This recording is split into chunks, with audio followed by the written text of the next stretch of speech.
La dernière compétence qu'on va avoir, c'est placer des points dans un repère orthonormé ou lire des coordonnées dans un repère orthonormé. Déjà, qu'est-ce que ça veut dire orthonormé? Ortho, ça vient du grec, c'est perpendiculaire. D'accord? Ça veut dire un angle droit. Ce sont deux axes qui ont un angle droit. Normé, ça vient de norme, donc ça veut dire avoir les mêmes unités en abscisse et en ordonnée. Ça, c'est l'axe des abscisses. Abscisse, ça s'écrit AB, ça s'écrit comme ça, abscisse. A, B, S comme dans absent, et le 6 de saucisse. Abscisse. Donc les abscisses, c'est cet axe-là. Et les ordonnées de N, de E, donc les abscisses, on met un S, c'est l'axe vertical. Le point O, c'est l'origine du repère.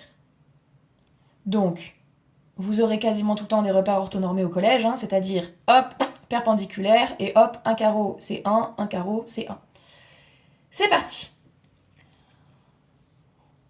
Hop, mon stylo, il a bavé. D'abord, on va lire les coordonnées de A et de B. Donc, on a 2 points, on va prolonger pour voir où est-ce qu'on se situe. On commence toujours par les abscisses, puisque dans l'ordre alphabétique, A, c'est avant O. Donc on commence toujours par les abscisses. 1, 2, 3, 4, 5, 6. Et ensuite, les ordonnées. 1, 2, 3, 4. Dans cet ordre. Et ça s'écrit comme ça, un point, avec des parenthèses, et on sépare abscisse et ordonnée par un point virgule. Il n'y a pas de égal non plus. Pour le B maintenant, on commence par les abscisses, encore une fois, et ensuite on donne les ordonnées. Moins 1, moins 2, moins 3, moins 4. Moins 1, moins 2, moins 3. Donc 4, moins 3. Maintenant, je vous ai donné 2 points, on va les placer dans le repère. On commence toujours par les abscisses. Donc, vous avez vu, j'ai interchangé les ordonnées et les abscisses. Pourtant, ces points, vous allez le voir, ne sont pas du tout situés au même endroit. Donc, abscisses et ordonnées, c'est très important de les mettre dans le bon ordre. Moins 3. Moins 1, moins 2, moins 3. Et ensuite, je dois monter de 4. 1, 2, 3, 4.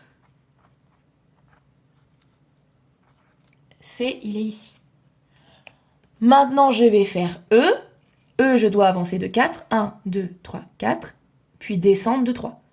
1, 2, 3.